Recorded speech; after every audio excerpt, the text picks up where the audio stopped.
Praise God. Let's go back to what we were talking about last Sunday. We started in chapter 4 of Genesis.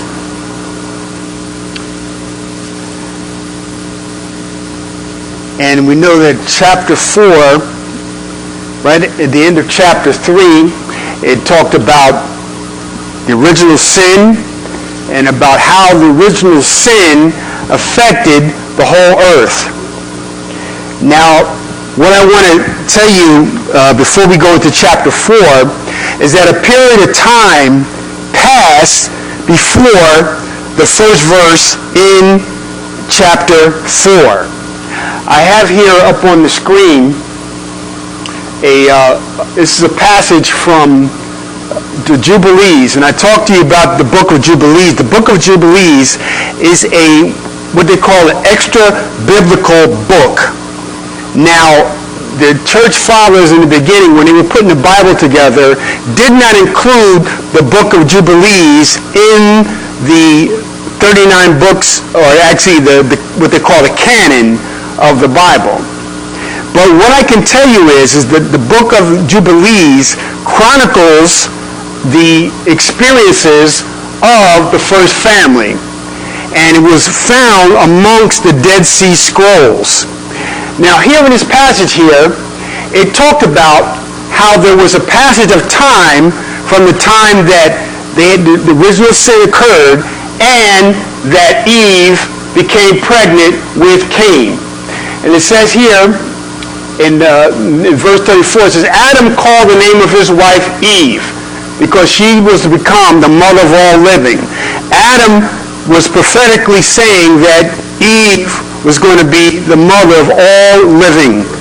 Okay, so we did not evolve from some amoeba or anything like that. We all came from Eve. Eve is our mini-great-grandmother. Okay, she is a mother of all human beings. Okay, and here it clearly says that they had no son till the first Jubilee. Now, let me explain to you. Jubilee was the way that the Israelites determined time. Okay, it was a period of time. Usually it was either 7 years or either 50 years. In this case, it was 7 years. Okay, because it says that 8 a.m. means that was 8 years from the time that Adam and Eve were created. So the period of 8 years after that is when she became pregnant. And thus he knew her, and now they tilled the land as they have instructed in the Garden of Eden. So let's go to Genesis, the first chapter, the first verse. And it says that Adam knew his wife. And we know what that means. We're all adults here. We knew he had sexual relations with his wife, the normal way, okay? And she conceived and bore Cain. I added that because in this day and age, there's so many different ways the devil has really destroyed and has manipulated all the things of God. Perverted is the best word, is what I meant to say. But in this instance, this was a normal conception. She conceived and she bore Cain. And she made a statement, I have acquired a man from the Lord. Now, why did she say that? She was making a statement that through her labor and through her pain, she gained a human being. Okay? Now, she's acknowledging that it was the Lord, but she's also saying that it was because of the pain also. There was pain involved in it. Okay? So it wasn't actually necessarily a good statement. Okay? It was saying that she's saying the Lord, she's kind of saying he blessed me, but kind of not saying it, if you can understand what I'm saying. Okay? Now, then she bore again, this time his brother Abel. Now that lets you know that they were not twins. There was a period of time that passed from when she bore Cain till she bore Abel. So a lot of people said they were twins, and that's not true, especially according to the word. Okay? And it says, now Abel was a keeper of sheep, but Cain was a tiller of the ground. So this kind of explains to you where they are, where their perspective is in life. Now, there's nothing necessarily wrong with Cain being a tiller of the ground, but it is going to shape the way his relationship with God. Okay? And it says, when they talk about Abel, it said Abel was a keeper of the sheep. That literally means he was a feeder of the flock. So there was something a little more noble in what Abel was doing, because Abel had to tend and he had to keep the flock. He had to feed the flock, okay, and he had to care for the flock. All right? Now, he was the younger, okay? Cain was the older, and he was actually to be the possessor. And the oldest was always supposed to be the leader. I know that because I'm the oldest in my family. But that was the tradition. The oldest was supposed to be the leader, and he was supposed to take what he learned from his dad to apply it to his family in the future. Okay? Now let's go to verse 3. This says, in the process of time, it came to pass that Cain brought an offering. Now think about this, okay? Think about the wording. And offering of the fruit of the ground to the Lord. Now we got to realize that this was something that he had been doing all along. This is not nothing new. This is not something he was doing for the first time. This is something that he had been doing. And evidently, he had been doing it right from the time past. Okay? But this time, this was a certain time, and I believe it was a Sabbath, because Adam probably knew from the time that God sacrificed an animal to put clothing on him and Eve, he realized that the Lord demanded a sacrifice. When he demanded that the only way that their sin and shame could be covered up is by something shedding blood. Okay? So in the process of time, Cain brought an offering of the fruit of the ground to the Lord, and Abel also brought of the firstborn. Number one, he brought of the firstborn. He didn't just pick anything in his flock. The firstborn, again, when I talk about the firstborn was the most important. Because the firstborn was the one, and it had to be male, was the one that was going to increase your flock. Now, what Abel did is he sacrificed that firstborn. He put that firstborn on an altar, and he slew that firstborn. Okay? And of their fat. Also, the fat is important too. I know a lot of times in this day and age, we talk about fat, it's always a negative connotation. But in the Word of God, when it talks about the fat, it talks about the good part. Okay? Because the fat is what actually gives you the energy. The fat is what is considered a blessing. Okay? And he was sacrificing that fat. And the Lord respected Abel and his offering. Okay? Now let's turn to Hebrews. Could I ask a question? Sure, of course. Well, couldn't since Cain was doing the fruit that he took the earth, and there's some place where you say he could have brought the first fruit of the Absolutely. vegetables or whatever. Absolutely. Absolutely. Absolutely. Okay. That's the whole key. That's to understand. I'll explain that a little further. Yeah, okay. But again, like I said, that's the reason why I told you to take note of the fact that it was an offering. Because at times before, I'm sure that Cain's offering was accepted because it was the first fruits. Okay? Let's not get that misunderstanding. It wasn't that God did not accept his offering before. It was that at this time, he gave an offering.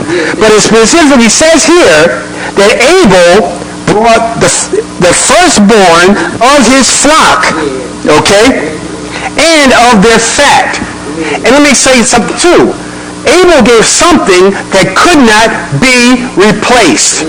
When something is dead, it cannot be replaced.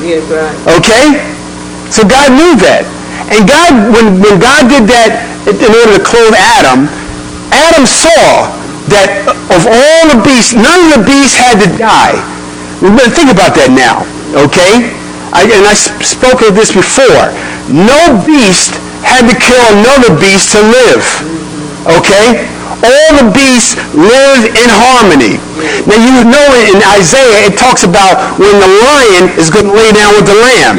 Now you know that's only possible when the Lord is there. You understand that? Because normally, you put a lamb next to a lion, he's going to kill that lion. He's going to kill that lamb and eat it.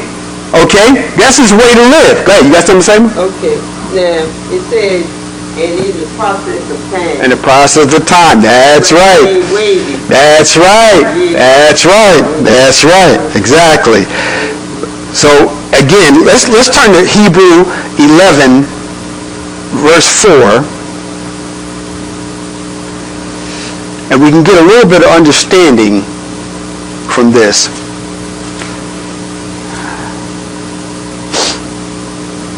Hebrew chapter 11, verse 4. And you know that Hebrews 11 is what they call the Hall of Faith. Okay? And in verse 4 it says, by faith. Think about that now. What Abel did was an act of faith. Because now Cain, he gave an offering, but that offering could be easily replaced. Because it wasn't the best, okay? He gave an offering.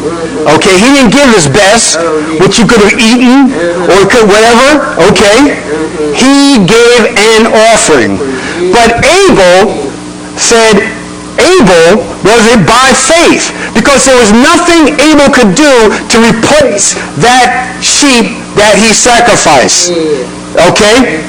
So it said by faith Abel offered God a more excellent sacrifice than Cain, through which he obtained witness that he was righteous, God testifying of his gifts, and though he being dead still speaks.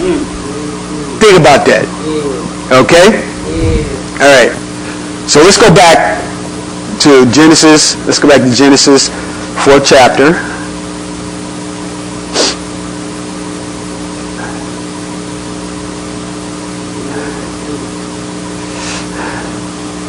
So we know that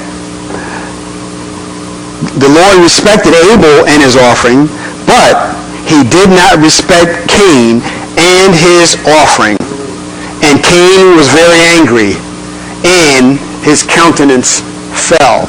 You know how they always say that you can't hide, your face can't hide how you feel inside? You ever heard that before? You know? That's how it was. And it wasn't even the fact, God already knew what was going on in his heart anyway, but his whole countenance, everything. Like if I'm angry about something, Denise knows when I'm angry about something because my whole face changes. You know what I'm saying? And I can't hide it. All right? And this is what happened with Cain. He was very angry, and his countenance fell. And then the Lord said to Cain, why are you angry? And why has your countenance fallen? If you do well, will you not be accepted? Cain knew what he was supposed to do. That's the thing with man. Man knows what he's supposed to do, but he thinks he can get away with something. Okay? Just like Adam, when he knew that he sinned, the first thing he did was grab a fig leaf and try to cover up his shame. Okay? Again, once you sin, you get stupid. Okay? you forget the very God that created you, the very God who gave you your intelligence. You thinking that you can outsmart God. Okay? So Cain here, if he had done well, if he had done what he was supposed to do, if he had given the best of his crop, then he would have been accepted. And if you do not do well, sin lies at the door. And its desire is for you, but you should rule over it. All right, so instead of Cain asking God to forgive him, like what Adam should have done, he does the same thing. Notice how stuff goes down through generations. And I'm going to tell you something too. What happens, it gets worse and worse every generation. So whatever that person did, okay, you better pray. That's why we need to pray for generational curses. If it be broken, that's right. Because if a father had a weakness for something, okay, it's going to pass down to that son unless that generational curse is broken. All right? The thing about it, in the Word of God, it says it goes to the third and fourth generation. Okay? Thank God it only goes to the third and fourth generation. But the blessing goes to how many generations? 1,000 generations. That's right. See all the grace and mercy of God? Think about that now. In God's grace and mercy, he says, I'm only going to let this curse pass down to the third and the fourth generation. Okay? But when you're blessed to 1,000 generations. Anyway, so we see that time passes, and what happens in verse 8.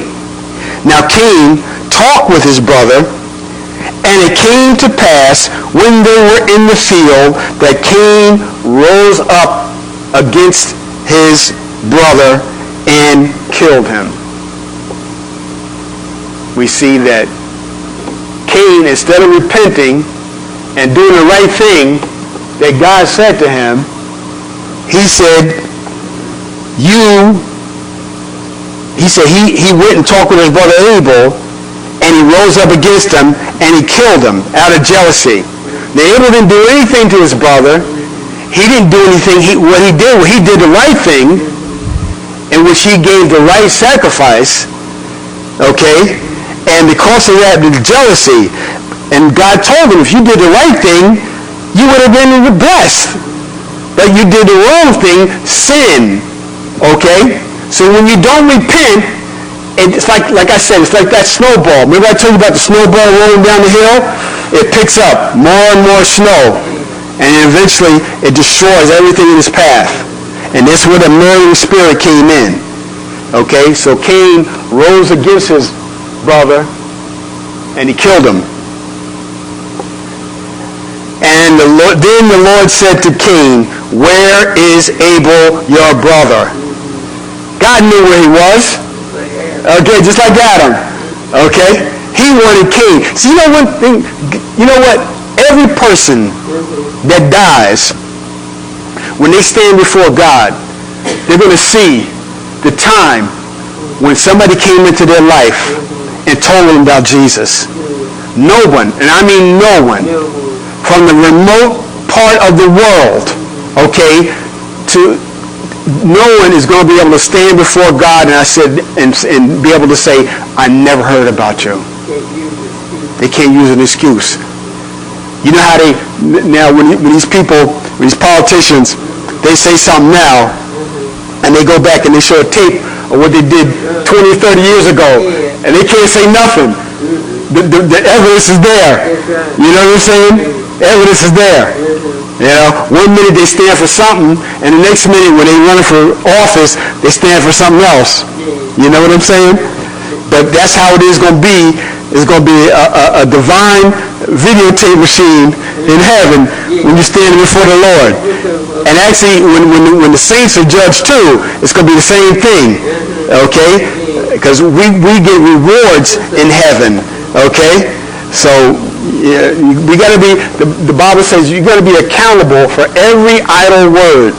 Be very careful. I have to ask the Lord to forgive me for every idle word that I've spoken. And I've spoken a lot of idle words, I admit it. But I ask the Lord, yes, that's right. So the thoughts, that's right, because sometimes we think something that the Lord don't know our thoughts. You know who doesn't know your thoughts? Satan. Satan can't read your mind. He can't read your mind. Only when you speak it, that's right. That's right. With the heart, the mouth speaketh. Okay? That's the only way Satan knows. He can't do nothing. Even if that thought comes to your mind, don't let it come out of your mouth. Don't let it come out of your mouth. Because once it comes out of your mouth, then it's a weapon then. You know? Yep. So anyway, he says to Cain, where is your brother? He said, I do not know. Lie. Okay? Am I my brother's keeper? Now it goes even further. Not only did he lie, he said, it's not my responsibility. Doesn't that sound like what's going on today? And especially with Christians. You know what? With believers, we are our brother's keeper. Okay? We're not like the world. We don't throw away. You know what the worst thing I see is fathers abandoning their children. Okay? I know this is talking about the brother, but it's the same thing. You're responsible for your children.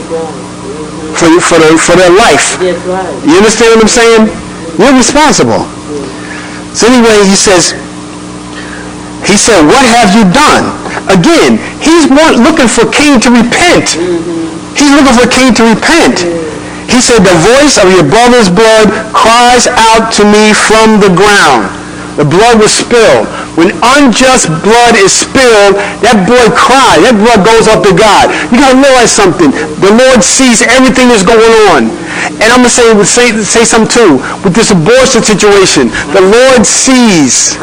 The Lord sees every child that has been killed, ripped apart.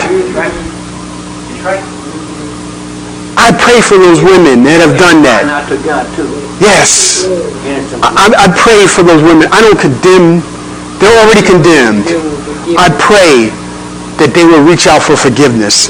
That's what the Lord was doing to Cain here. He said, what have you done? The voice of your brother's blood cries out to me from the ground. So now you are cursed from the earth, which has opened his mouth to receive your brother's blood from your hand. And when you till the ground, before he tilled the ground, he had blessings. He had an abundance. Okay? But he didn't give God his best. Now it's going to be cursed. It's going to be cursed. When you till the ground, it shall no longer yield its strength to you. A fugitive and a vagabond you shall be on the earth. Now, Cain makes another statement here. Just like Adam made to God when God asked him a question. He said, and Cain said to the Lord, my punishment is greater than I can bear. He's telling God, this is not right. This is not fair. Oh, Lord Jesus. He's telling God. He's shaking his fist at God. And he's saying, this punishment is greater than I can bear. Surely you have driven me out this day from the face of the ground. I shall be hidden from your face, and I shall be a fugitive and a vagabond on the earth. And it will happen that anyone who finds me will kill me. That lets you know something too, that at that time there were other people on the earth. It was not just Cain, Abel, Adam, and Eve. There were many other people on this earth. And again, in the book of Jubilees, it talks about the children that Adam and Eve had. Adam and Eve had multiple children. And Eve was able to do that because her body was not like the bodies that we have today. Okay? She could have children. Yes, they were in pain, but she could have multiple children. And it was not like it is. Okay? And Cain and Abel had sisters, and mostly sisters, and they had brothers too. Okay? But this was after the fact. Okay? But we're going to see, so Cain made that statement because there were other people on the earth. And they were going to know that he committed this sin. Not only that, the earth knew it. Because the earth was crying out. Think about that now. The earth was crying out because of the blood that was shed. The only first time that blood was shed was when the Lord himself shed the blood of that innocent animal in order to cover up Adam and Eve. Okay? But then again, Abel, he shed innocent blood, but it was in response to what God had done. He was obedient, okay, because he realized that for his sins, whatever he had done wrong, this was his way to atone for his sins. He did this. But Cain just brought an offering of his labor. That's what religion is. Religion is doing things that you think is going to be appeasing to God. Okay? Giving lip service to the commandments. All right? Doing different things that really don't have any value. Okay? And thinking that's what is pleasing to God. Again, God is not pleased with just your lip service and your outside sacrifices. He's pleased with something that cost you something. Think about that now. So we see here, he says, shakes his fist in God's face and said, "It's you. This is your fault, God." Think about that now. It's man again accusing God, saying, "God, you're not fair. This punishment is greater than I can bear." Okay? And the Lord said to him, think about this mercy of God. Now, you would think that because he slew Abel, God should have slew him. Okay? Think about man's thinking. Okay? God says here, he said, and the Lord said to him, "Therefore, whoever kills Cain, vengeance will be taken on him sevenfold." Think about the statement that God says, "Vengeance is mine, I will repay." Think about that now. Vengeance belongs to God. Think about that. And I'm talking to myself too. Even when somebody does you wrong, and you feel, listen, I know there's many times people have done me wrong. I want to just get back at them. I'm telling you, physically, you know what I'm saying? I want to do something, you know? But think about that word. Vengeance is mine. I will repay. And God tells here, he says, "Cain, you don't have to worry about that. I'm going to take care of this situation. Even though you did wrong, in my grace and mercy," he said, vengeance is going to be taken on him sevenfold. That word sevenfold means it's going to be complete. Okay? God is perfect. Anything with seven means it's going to be complete. And it's going to be just. Okay? Even though you were unjust in killing Abel, I'm going to be just in having my grace and mercy. My mercy endureth forever. Nobody ever going to be able to shake their fist in God's face. Even the devil himself. Oh boy. And the Lord set a mark on Cain. We don't know what that mark is. We don't know if it's a facial figure. We don't know if it's a facial of something in his face, something on his body. It's something visual that somebody can see. Lest anyone finding him should kill him.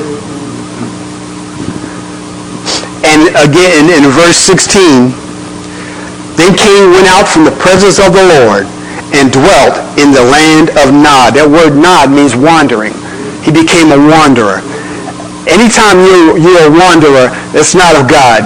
God never, ever wants you to wander. He wants you to have direction and to know where you're going. When you're wandering, you got a problem. That's not of God. That is not of God. Okay? And here's a verse that trips a lot of people up. It says, "And Cain knew his wife." Now, people say, where did Cain's wife come from? I'm going to say something, that Cain's wife was one of his sisters. Okay? And again, that's found in the book of Jubilees. Have y'all ever heard that before? You heard that before? Yeah. Because a lot of people, that's why a lot of people, when they read the Bible, and they just read it just without diligently studying, okay, you have to study other books outside the Bible too, but they have to be, as long as they agree. You understand what I'm saying? Okay? And in the book of Jubilees, you find out that he married one of his sisters. Now you say that, now that couldn't happen today because of genetics. Because as you go on and you read in the first books of the Bible, when Moses when he came with all the prohibitions, he prohibited you from marrying your sister and your aunt and your close relatives, okay, because there was a curse involved in it. There was no curse involved in it before because the genetics were pure. Think about it. Remember I was telling you about how genetics began to degrade as it went on, okay, and God told Adam and Eve to be fruitful and to multiply. So that's what they were supposed to do, and replenish the earth, okay? So we know that Cain married one of his sisters, and that was because at that time, that was the only females that were available, okay? And it was not sinful because they were the only beings in their earth, and there was no harm to the genetics, okay? And it said, and it came to his wife, and she conceived and bore Enoch. Now, this is not the same Enoch that I was talking. See, now, as we read, we're going to start seeing. This is when I was talking about the vision. In the beginning, everyone was in perfect harmony. Adam and Eve were in perfect harmony. But when sin came in, there was a division. Okay? Adam pointed his finger at Eve, and Eve pointed his finger at the devil. Okay? There was a division. And then Cain and Abel, they're brothers. But because Abel's sacrifice was accepted, there was a division.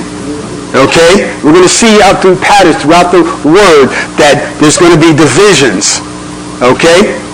In heaven, when the angels were in perfect harmony with God, when Satan, he rebelled. There was division. All right? Anytime sin is involved, division comes in. So we see the line of Cain is going to continue to wax worse and worse. And he said, and Cain knew his wife, and she conceived and bore Enoch, and he built a city. Remember I used to talk about cities all the time? All right. I don't believe that cities in man's perspective is God's will. Because cities are all about keeping people in one place. Right, there you go. One place. Together and in control. You know, whenever you go to a city, you see all people, there always murder, there's hostility, you know what I'm saying? Well, that's why people around the country are so calm and peaceful. I used to love going down North Carolina. People drive down the street, hey, how you doing? Didn't know you from a can of paint. Blow the horn, have a conversation, how y'all doing? You know, you go to the store, how y'all doing? Y'all Chester's grandson, you know what I'm saying? In the city, they throw up the finger at you, you know, and run you over, man. I mean, cut in front of you, and, you know. And I tell you, it's amazing. But it's grouping people together. It's bunching people together. It's not God's will. So we see that Cain did something. He built a city and called the name of the city after his son, Enoch. And to Enoch was born Irad. And to Irad begat Mehujael. And Mehujael begat Methusael. And Methusael begat Lamech. Now, I had started looking at these names. These different names mean different things. Enoch actually means somebody that was teaching, but doesn't mean they were necessarily teaching them something good. Okay? And any of these names that have an E-L at the end of it, they actually mean God, but they don't necessarily mean good things towards God. Okay? With the E-L at the end. Yeah. Now, the last name, before I close, I just want to go about Lamech. Now, Lamech is interesting because Lamech actually means a wild man. Somebody who is not under control. Okay? Think about that now. Now, verse 19 is a very interesting verse.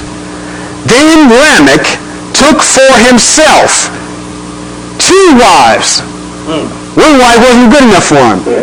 He took 2 wives. The name of one was Ada. Ada actually means somebody who is put up on a pedestal. Somebody who's like you ever heard of the term trophy wife? That's the name Ada. That's what Ada means. Somebody that you're making them, putting them in like a pedestal. Yeah, that's the way. Yeah. And the second one was named Zillah. Now, I wasn't quite sure about the translation of that. That's a little, but it's both of them weren't good words. Okay. Yeah. And Ada bore Jabal. He was the father of those who dwell in tents and have livestock. Now, there's nothing so much wrong with having livestock or even dwelling in tents. But the thing about dwelling in tents is that you don't have a stable existence. Okay? All right, think about that. And this is all from the line of Cain. All right, which you keep in mind. And his brother's name was Jubal. And he was the father of all those who play the harp and the flute. Now, I'm going to say something about that. Music has a very big influence. Just think about today. Who do these kids idolize? Musicians and rappers and all that. They idolize. And I just look at some of them, and they're the weirdest looking people. I mean, I'm going to be honest. I mean, when I was younger, I liked some of the artists, and some of them maybe got a little weird sometimes, you know what I'm saying? And it was like back in the day when it used to be the Temptation and Sam Cooke and all that, those guys are halfway normal. But now these guys is just way, way out. But the thing about it, what they all have in common is music. Music has an influence. So that's why I want you to see here, in the line of Cain, all these people had these different influence. And as for Zillah, she also bore Tubal Cain, an instructor of every craftsman in bronze and iron. Okay? Now, what I'm going to say about Tubal Cain is what they began to construct was weapons of war.